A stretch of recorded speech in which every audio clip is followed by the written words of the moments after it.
क्या है कि आप बहुत सारी चीज़ों में ना, एक इंसान प्लान कर रहा होता है अपने लिए और एक अल्लाह प्लान कर रहा होता है आपके लिए। आपको नज़र नहीं आ रहा होता कि यार ये क्या हो रहा है मेरे साथ, या मेरे साथ क्या होने जा रहा है, मैं कहाँ किस जगह पे पॉइंट पे पहुँच गया हूँ, क्या आपको लग रहा होता है मैं फेल हो रहा हूँ, या एक स्टेप मैंने और लिया मैं गया डेड। लेकिन अल्लाह की जो प्लानिंग होती है ना आपके लिए, वो बड़ी एक्यूरेट प्लानिंग होती है, उसमें सारे जावियों को बैलेंस किया जा रहा होता है। मेरा जब लास्ट सेमेस्टर था, जब मेरा थीसिस हो रहा था, थीसिस बेसिकली जब आप अपनी यूनिवर्सिटी ख़त्म करते हैं तो आप एक अपना थीसिस देते हैं। हमारा थीसिस में था कि मैंने एक कैंपेन डिज़ाइन करनी थी। और जब मेरी लास्ट थीसिस 2 मेरा जब चल रहा था, जब मैं वो करने लगा था, उस टाइम पे मेरे पास आई गॉट अ कॉल। अच्छा, उस वक्त तक मेरे पास कोई काम नहीं था, मैं फारिग था। मेरे अकाउंट में, अच्छा मैं कमर्शियल्स करता था, लाइक महीने में एक आ गया, 25-30 हज़ार रुपये मिल गए, फिर 2 आ गए, फिर 25-30 से 50 हज़ार पे पहुंचा, 75,000 पे पहुंचा। लेकिन ये कि 50-75 हज़ार पे आप रिलाई नहीं कर सकते ना अपनी लाइफ, आपको करियर अपना रिलाई नहीं कर सकते इसके ऊपर। तो मुझे अचानक एक दिन कॉल आई एक डायरेक्टर की कि यार मैं आपसे मीटिंग करना चाह रहा हूँ। मैं वहाँ पे गया, उन्होंने मुझे एक प्रोजेक्ट ऑफर किया। वो प्रोजेक्ट के तकरीबन मुझे 40 डेज देने थे। Last project which I did was in 25,000 और 2 साल बाद जो मैंने सेकंड प्रोजेक्ट साइन किया, वो उस वक्त मैंने तकरीबन 4 लाख रुपए में साइन किया था 40 डेज के, 10,000 रुपीज़ पर डे के हिसाब से। अमाउंट आपको इस वजह से बता रहा हूँ ताकि आपको ये पता चीज़ समझ आती रहे कि प्रोग्रेस जो है वो बाय नाइट नहीं होती। ऐसा नहीं होता कि आज अभी आपका क्लियर हुआ और सुबह आप आईजी सेंड दो। टाइम लगता है, इट टेक्स टाइम। तो मैंने वो 2 साल बाद मैंने साइन किया 4 लाख रुपए में, जिसमें से काफ़ी जो चंक था उस पैसे का वो मेरा वार्डरोब, मेरा मेकअप और ये सारे बाल वाल बनाने के जो प्रोडक्ट है बड़े महंगे आते हैं, इस चीज़ों के अंदर जो है वो काफ़ी सारे पैसे मेरे इन्वेस्ट हो गए। उसी दौरान मुझे एक और कमर्शियल ऑफर हुआ, एक और ड्रामा ऑफर हुआ। फिर मुझे खुद रियलाइज़ हुआ कि मैं जब इंडस्ट्री में आने की कोशिश कर रहा था उस वक्त मैं पढ़ भी रहा था, तो इंडस्ट्री मुझे धकेल रही थी बाहर, काम ही नहीं देते थे, बिठाते ही नहीं थे, मुँह ही नहीं लगाते थे। मतलब ये कि अंकल अगर मेरे साथ नहीं होते थे तो मैं जाता था तो मैं बैठा हुआ हूँ 2 घंटे, और जिससे मिलना है वो अंदर बोल रहा, अबे यार ये फिर आ गया यार, अभी तो पिछले हफ्ते इसको मैंने बोला था, अब कौन इससे मिलेगा यार, उसको बोलो वो भाई बैठे हुए, बोलो एक घंटा लगेगा, ये खुद ही चला जाएगा। मैं बैठा हुआ हूँ, फिर वो अभी तक बैठा हुआ है, नहीं यार अभी तक बैठा हुआ है, चलो बुलाओ, हाँ क्या हुआ, क्या, अरे बोला था ना करेंगे ना यार, अभी कुछ आने तो दो, मैं तुम्हारे लिए कुछ अच्छा सोच रहा हूँ, मैं अच्छा सोच रहा हूँ तुम्हारे लिए। वो अच्छा पता नहीं कहाँ सोच रहे थे, वो घुमा रहा होता था, टोपी थी, टोटल टोपी। खैर 12 वो, अब आपको खुद भी चीज़ें समझ आ रही होती थी कि यार ये बंदा ये कर रहा है, लेकिन आप ऐसे पॉइंट पे होते हो, ऐसी पोजीशन पे होते हो, आप कुछ कह नहीं सकते। खैर वो एक टाइम था, और फिर अचानक एक ऐसा टाइम आया कि एक आपको ड्रामा मिला, एक मुझे ड्रामा मिला, उसके साथ एक और मुझे प्ले मिला। मेरा जब यूनिवर्सिटी ख़त्म हुई तो मेरे पास एक अच्छा chunk of work was available for me. I started doing that work. 5 महीने 6 महीने मैंने एक सीरियल किया। तो बहुत फेमस डायरेक्टर थे उस टाइम पे, बाबर जावेद। पहले क्या होता था कि आसिफ रज़ा मीर एंड बाबर जावेद की एक प्रोडक्शन थी, A&B प्रोडक्शन। तकरीबन 99% ऑफ द प्लेज जो आप लोग चैनल्स पे देखते थे वो उसी प्रोडक्शन के होते थे। ये मैं आपको बात बता रहा हूँ 2011-12 से लेकर 2016 तक की, बाद में प्रोडक्शन हाउसेस बने। तो आसिफ रज़ा मीर और बाबर जावेद की जो प्रोडक्शन थी वो एक समझे फैक्ट्री थी, जहाँ से जितने भी एक्टर्स, मोस्टली एक्टर्स और डायरेक्टर्स जो आप लोग आज टीवी पे देख रहे हैं, जिसमें इंक्लूडिंग सबा कमर हैं, नीलम मुनीर, और भी बहुत सारे एक्ट्रेसेस हैं, सनम एक एक्ट्रेस होती थी, सनम को भी बिल्कुल सारा, बहुत सारे एक्टर्स ऐसे हैं जो कि A&B प्रोडक्शन की फैक्ट्री से निकले हुए हैं। सो बताने का मकसद ये है कि जो बाबर जावेद थे उन्होंने एक दिन मुझे बुलाया अपने ऑफिस, और मुझसे उन्होंने ये बात कही कि मैं आपको 3 प्रोजेक्ट्स के लिए कॉन्ट्रैक्ट करना चाहता हूँ आपके साथ। मतलब 3 प्रोजेक्ट्स का कॉन्ट्रैक्ट। ये बताने का मकसद आपको ये है कि you should believe in your self. 3 projects की उन्होंने मुझे कॉन्ट्रैक्ट ऑफर किया। At that time I was doing project in 400,000, 4 lakh रुपए का मेरा प्रोजेक्ट था। उन्होंने मुझे बोला कि यार मुझसे तुम ना लाख रुपए महीना ले लो, 12 लाख रुपए तुम कॉन्ट्रैक्ट करो, लाख रुपए तुम मुझसे महीना ले लो, 3 ड्रामे तुम मेरे करोगे साल में। एक ड्रामा कंप्लीट होता है 4 महीने में। मतलब ये कि 1 साल के लिए मैं आपके साथ बाउंड हो गया कि मैंने जो भी ड्रामा करना है वो मैंने आपके साथ करना है 3 साल के लिए, 1 साल के लिए 3 ड्रामे। मैंने बोला आपको मैं सोच के बताता हूँ। It was a very big opportunity for me at that time. जाहिर सी बात है, एक बंदे को अभी पहला ड्रामा मिला है, इससे पहले I didn't have any work, पहला मुझे चीज़ मिली है। तो मेरे तो उस वक्त यही आएगा ना दिमाग में कि यार 12 लाख रुपए मिल रहे हैं साल के, मेरा 1 साल सेव हो जाएगा, पैसा पकड़ लो, पैसा उठा लो, इनसे 3 ड्रामे कर देंगे, कोई इशू नहीं है। मैंने सोचा सोचा सोचा 2-3 लोगों से मशवरा लिया, क्या करूं क्या करूं क्या करूं। आई डिसाइडेड कि नहीं करना, कॉन्ट्रैक्ट नहीं करना, फ्रीलांस करूंगा काम। क्यों?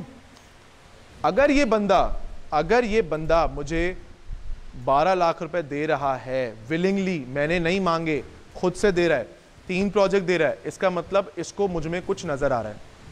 वरना कोई भी बंदा किसी को इतने पैसे फजूल में ऑफर नहीं करता, इसका मतलब इसको मुझ में वो नजर आ रहा है जो मुझ में नजर नहीं आ रहा।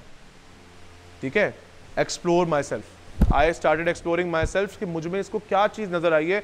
इसका मतलब ये है कि यार अब मुझे काम आना शुरू हो रहा है, मैं फ्रीलांस काम करूंगा। I decided to believe in my self, I said no. He was like क्या हो गया भाई, क्यों मना कर दिया? मैं यार बॉस मुझे नहीं समझ में आ रहा। नहीं किया मैंने ड्रामा। जो ड्रामा मैंने 4 लाख में किया था, उसके बाद जो अगला मुझे प्रोजेक्ट ऑफर हुआ वो मैंने 7 में किया। उसके बाद जो तीसरा मुझे हुआ वो मैंने 9 में किया। तो ये कि जब आप अपने ऊपर बिलीव करते हैं ना कि यार मैं कर सकता हूँ, तो क्या होता है कि आपकी प्रोग्रेस उस वक्त बढ़ती है कि जब आप सोचो कि हाँ यार ये काम मैं कर सकता हूँ। मैंने किया। उसके बाद फिर ये है कि इवेंचुअली काम का सिलसिला चढ़ पड़ा, एक के बाद एक, एक साल में 2 ड्रामे। फिर मुझे एक ZTV का ड्रामा ऑफर हुआ, middle east, ZTV middle east की तरफ से, जो कि पाकिस्तान और इंडिया की जॉइंट प्रोडक्शन थी।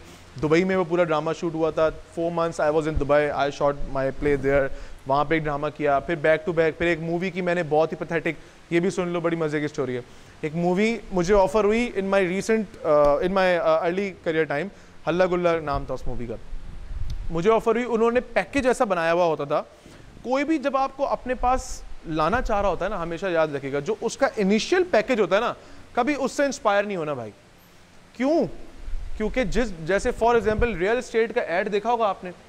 रियल एस्टेट का ऐड जो होता है ना, बड़ी बड़ी इमारतें, बहुत बड़ी झील, बहुत बड़ा पार्क, बड़ी सी मस्जिद, जाके देखोगे सिर्फ मैदान होगा, कुछ भी नहीं होगा वहां पे। सही है ना? रियल एस्टेट का ऐड होते हैं, क्यों? कि उनको आपको इंस्पायर करके आपसे फंड्स लेने। Same is the situation here. किसी भी इंसान के इनिशियल पैकेज से कभी इंस्पायर नहीं होना। क्या किया उन्होंने? पिला दे। इनिशियल पैकेज से कभी इंस्पायर नहीं होना।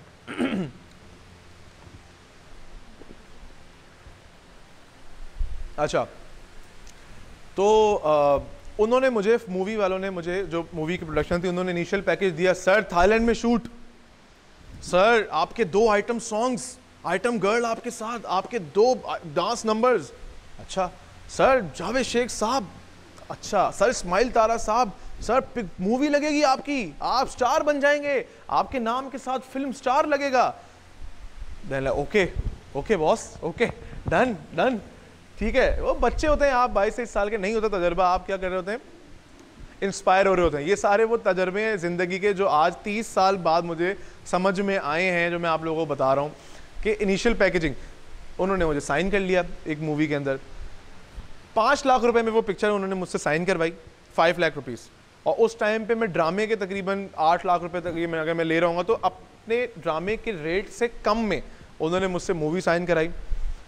बहुत बुरी मूवी, बहुत बुरी कास्ट, बहुत बुरी चली, मतलब बहुत बड़ा रिस्पॉन्स। डेड फ्लॉप हो गई वो मूवी, डेड फ्लॉप। वो मूवी इत्तफाकन लगी भी किसके अगेंस्ट? जवानी फिर नहीं आनी के ऑपोजिट लग गई। हुमायूं सईद, हमजा अब्बासी, वासे चौधरी, भट्ट साहब, और कौन था राज उसके अंदर जवानी फिर नहीं आनी में? महविश हयात। लो भाई, उसके ऑपोजिट जो है वो हल्ला गुल्ला लग गई हमारी। अब हल्ला गुल्ला के अंदर कौन? एक मैं, जिसे कोई नहीं जानता सिवाय बाबर जावेद के, जिसने 3 ड्रामे ऑफर किए 1 साल पहले। अभी तक मेरी फेस रिकग्निशन नहीं बनी थी। एक और दूसरा हीरो था, उसकी भी नहीं बनी थी, वो भी नया बच्चा था। एक और हीरोइन थी, उसकी भी नहीं बनी थी। वो सब के ऊपर हम पे इन्वेस्ट कर दिया उसने। खैर बहरहाल वो movie, it was a disaster. और एक डिजास्टर मूवी ऐसी होती है कि हाँ मूवी अच्छी बनी, लोगों को पसंद नहीं आई, ठीक है। और एक होती है बुरी मूवी, वो क्या करती है कि एक्टर के करियर को बहुत ज़्यादा टार्निश करती है, बहुत ज़्यादा डैमेज करती है। कोई आपके साथ काम नहीं करना चाहता क्योंकि लोगों को लगता है कि आप फ्लॉप हो, आपकी वजह से फ्लॉप हुई। ये हुआ मेरे साथ। अब जब मैं वो पिक्चर मेरी चल गई, वो मूवी, उसके बाद जब मैं अपने प्रोड्यूसर जो मेरे दोस्त बने हुए थे 2-3, उनसे जब मैं बातें करता था तो उन्होंने बोला यार ब्रो यू आर डन, तुम ख़त्म। अभी मेरा स्टार्ट हुआ था, मुझे 2-3 साल हुए होंगे काम करते हुए, और वो मूवी आने के बाद मेरे दोस्तों ने बोला कि भाई आपका पैकअप, अब आप कोई और काम ढूंढो। तो मैंने बोला यार क्यों, एक मूवी मेरी अगर बुरी आई है तो मैं बुरा एक्टर तो नहीं हूँ, मैं तो अपना काम ऑनेस्टली किया, मूवी नहीं चली तो मैं क्या करूँ।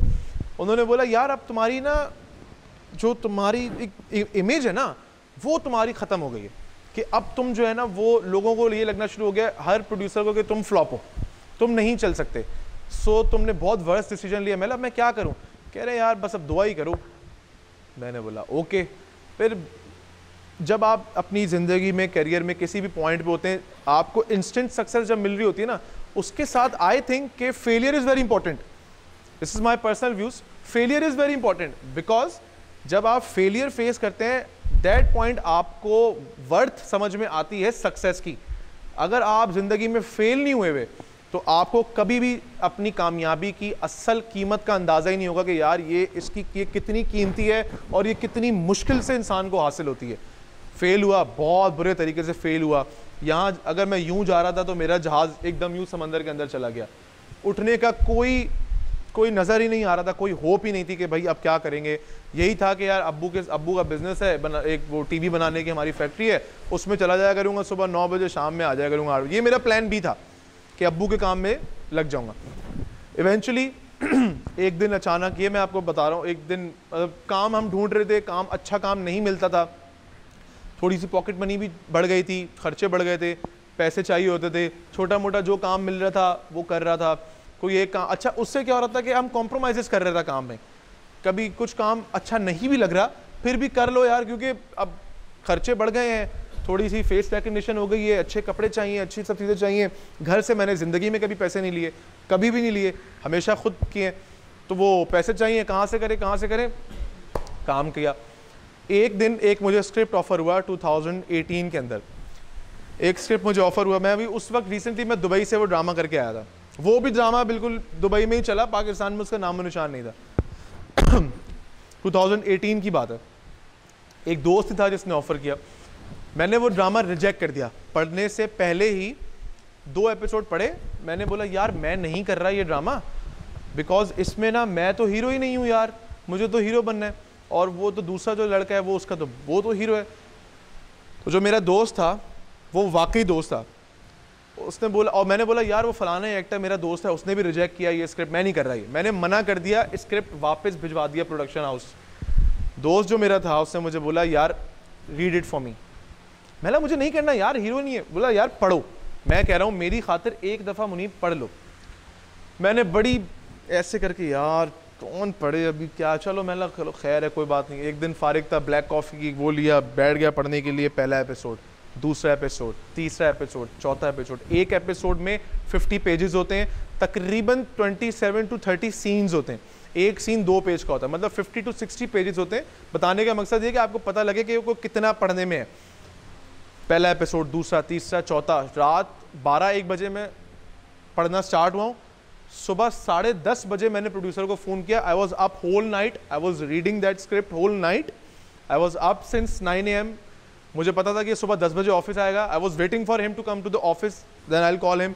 मैंने प्रोड्यूसर को कॉल किया, मैंने भाई ये ड्रामा मैं ही करूँगा, ये कैरेक्टर मैं ही करूँगा, किसी और से मत करवाना, पैसे कोई इशू नहीं है, जो बोलोगे टर्म्स डिसाइड कर लेंगे, ये कैरेक्टर मैं करूँगा। वो ड्रामे का नाम है कोई चांद रख। 2018 में आया था ड्रामा, ये आयज़ा खान के साथ। वो उस ड्रामे का नाम था कोई चांद रख। तो कोई चांद रख ड्रामा मैंने छोड़ दिया था, लेकिन बाद में जब मैंने उसका स्क्रिप्ट पढ़ा वो मैंने किया, और उस ड्रामे ने, वो एक ड्रामा और उसके बाद करियर जो था वो ऐसे, गाड़ी अगर यूँ जा रही थी तो वो एकदम यूँ स्टेबल हो गई। लोगों को पता चलना शुरू हुआ कि हाँ यार ये एक्टर है, इसको काम आता है, इसमें बुराई नहीं थी, फिल्म में बुराई थी, कुछ हो गया था, चीज़ें हो गई थी, हो गया था।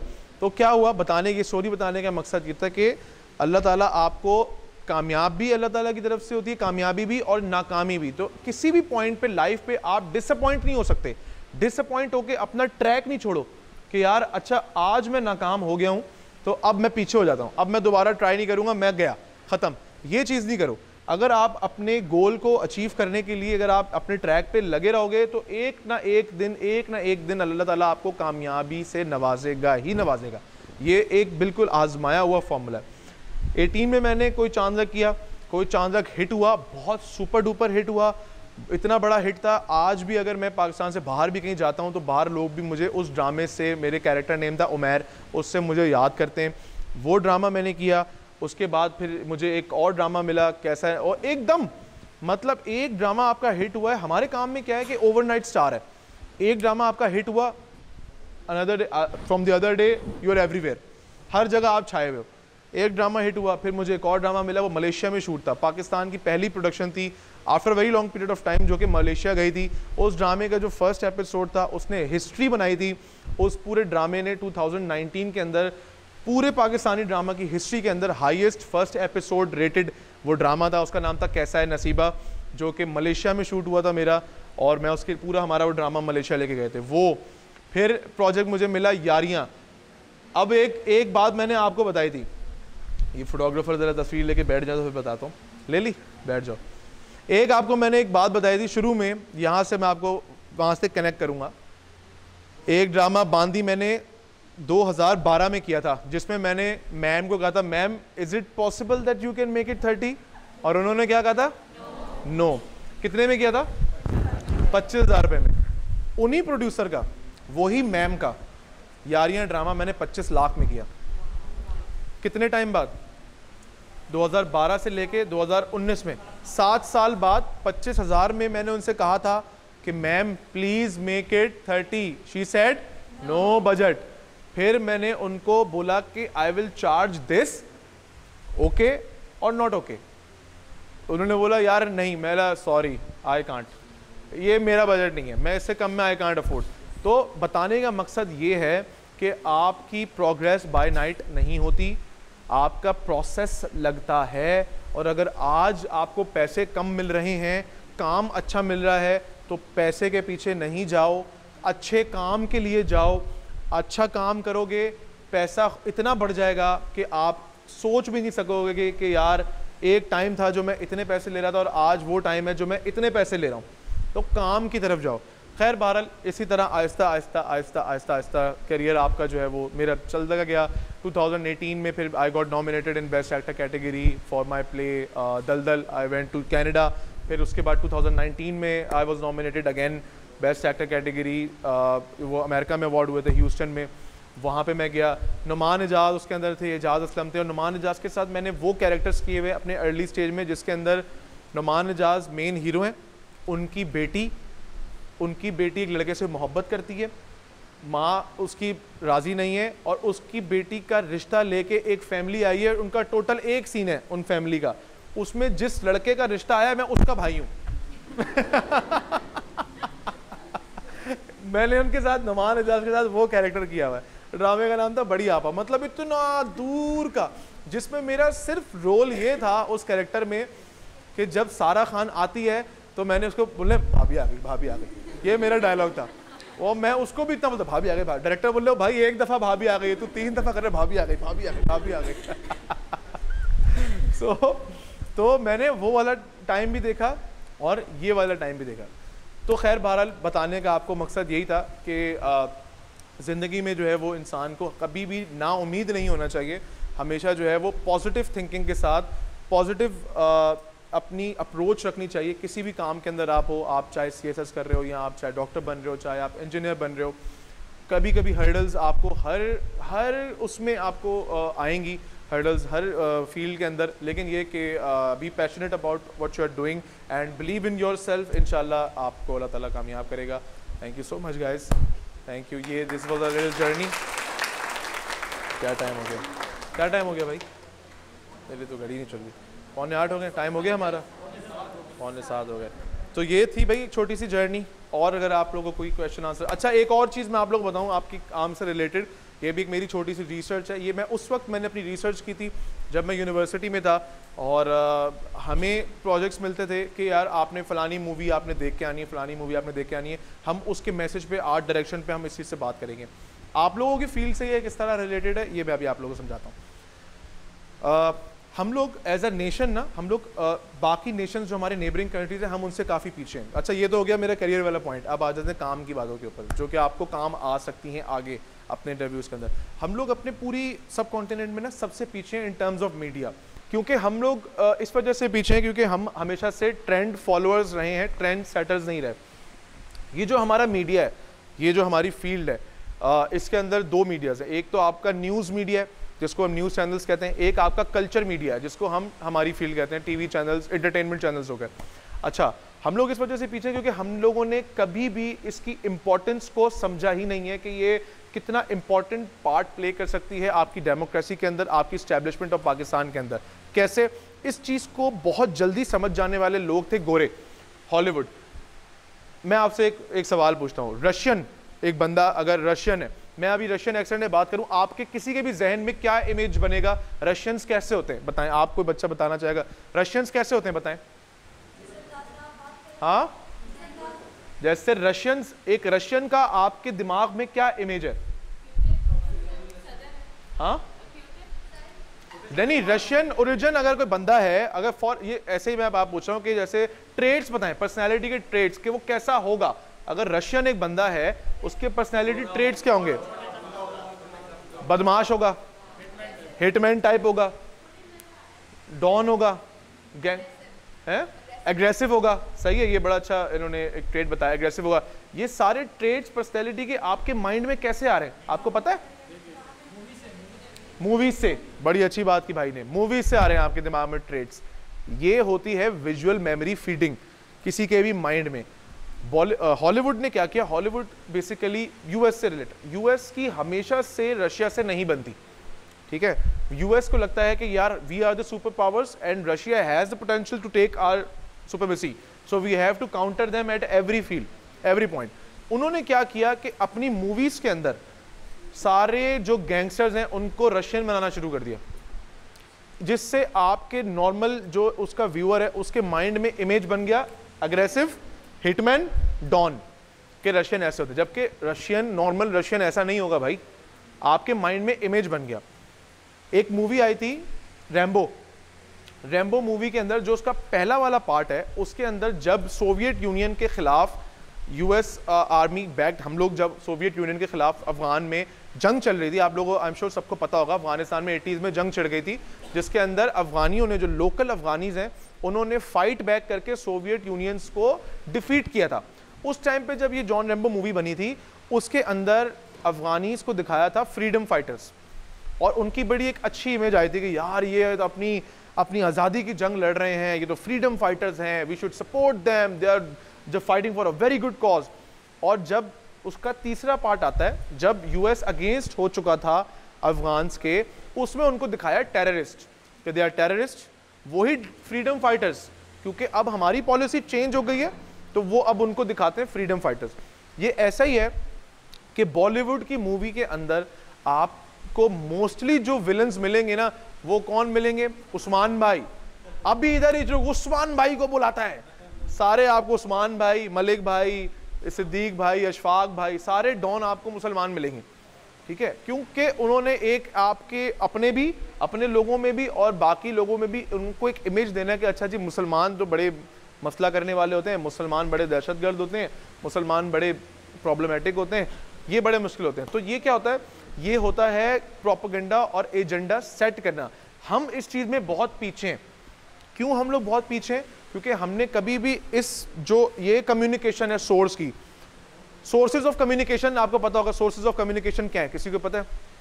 4 मेन सोर्सेज ऑफ कम्युनिकेशन है, टीवी है, रेडियो है, इंटरनेट है, न्यूज़पेपर है, ठीक है, 4 मेन है। अब ये जो 5वां है ना सोर्स ऑफ कम्युनिकेशन, जिसको हम कहते हैं टीवी, ओ सॉरी, ये हमारे जो ड्रामा इंडस्ट्री है, ये हम कहते हैं सोर्स ऑफ नहीं सॉरी आई एम करेंगे, सोशल मीडिया की बात कर रहा हूँ। 5वां सोशल मीडिया है आपका, टीवी के अंदर हम लोग आते हैं। ये जो हमारी सोर्स ऑफ कम्युनिकेशन है ना, बहुत स्ट्रॉन्ग सोर्स ऑफ कम्युनिकेशन है, जिसको आज तक कभी यूटिलाइज किया ही नहीं गया। क्यों नहीं किया गया? क्योंकि हमारे यहाँ एक बड़ा वो है, एक चंक है लोगों का जो कहता है यार ये तो हराम है, ये तो सिनेमा हराम है, सिनेमा में तो जाने नहीं चाहिए, टीवी तो देखना ही नहीं चाहिए, टीवी में तो ये है फलाना। जबकि टीवी एक बहुत आप समझें कि कोर मैसिव आपकी जो है वो ऑडियंस को हिट करता है, कोर ऑडियंस को हिट करता है। टीवी हर बंदे के घर में होता है। आज आप ड्रामे पे दिखाना शुरू हो जाएं, एक अच्छी चीज़, एक अच्छे पॉजिटिव मैसेज के साथ, वो लोगों की मेमोरी में बैठेगी। अभी मैं आपको एक गाना सुनाऊं, ठीक है, अरिजीत सिंह का या आतिफ असलम का, वो गाना आपको याद नहीं होगा पहली दफ़ा में, मैं आपको उसके म्यूज़िक वीडियो दिखा दूं ना, आप सबको याद हो जाएगी वो गाना। क्यों याद हो जाएगा? क्योंकि विजुअल मेमोरी, इंसान की ऑडियो मेमोरी से ज़्यादा विजुअल मेमोरी बहुत स्ट्रांग होती है। जो आप देखते हो, बच्चा जो होता है ना छोटा, वो आप क्या लगता है बच्चा जो है वो बोलना कैसे सीखता है? सुन के नहीं, लिप रीडिंग से। लिप रीडिंग से बच्चा सुन रहा होता है, बच्चे माँ की लिप रीडिंग से, बाप की लिप रीडिंग से वो देख रहा होता है कि उसकी विजुअल मेमोरी बहुत स्ट्रांग होती है। सो हम लोग में, हमारी इंडस्ट्री के अंदर अब जाके काफ़ी टाइम बाद ये चीज़ आना शुरू हुई है कि हम अपने ड्रामों को और हम अपनी फिल्म इंडस्ट्री को यूज़ कर रहे हैं to counter all that narratives, all that entire state narratives against Pakistan. So ये जो टूल है बेसिकली हमारा मीडिया का, ये बहुत इंपॉर्टेंट टूल है। और इसको आप भी जब अब कभी अपनी ज़िंदगी में आगे जाएंगे, आप CSS करते हैं, कहीं पे भी किसी भी ऑफिस के अंदर आप कमीशन होते हैं, तो इस टूल को यूटिलाइज ज़रूर कीजिएगा। हमारे एक असिस्टेंट कमिश्नर हैं, he is all over social media, माशाल्लाह, he is been praised everywhere, his work is being praised everywhere. और माशाल्लाह अल्लाह ताला ने उनको बहुत इज्जत दी है। कैसे दी है इज्जत? सोशल मीडिया के थ्रू। बहुत से इश्यूज आपके ऐसे होते हैं जो आपके सोशल मीडिया पे हाईलाइट होते हैं रादर देन न्यूज़ मीडिया पे। तो ये जो सोशल मीडिया का जो फैक्टर है, ये कभी भी कहीं भी आप किसी भी पॉइंट पे पहुंचो तो इस फैक्टर को हमेशा याद रखना और इसको पॉजिटिवली यूज़ करना। इसके बड़े फ़ायदे, नेगेटिव फ़ायदे भी हैं। ये नहीं आप टिकटॉक बनाना शुरू हो जाओ गटर का ढक्कन लगाते हुए असिस्टेंट कमिश्नर, लेकिन ये कि इसके अच्छे फ़ायदे भी हैं। अगर आप इसको पॉजिटिवली यूज़ करें लोगों की इस्लाह करने के लिए, तो इसके पॉजिटिव फ़ायदे भी हैं। So thank you guys, that's all for today and I hope कि आप लोगों को कुछ आपने लर्न किया होगा। And I wish all of you very best of luck और अल्लाह ताला आप लोगों को सबको बहुत कामयाब करे। Thank you so much.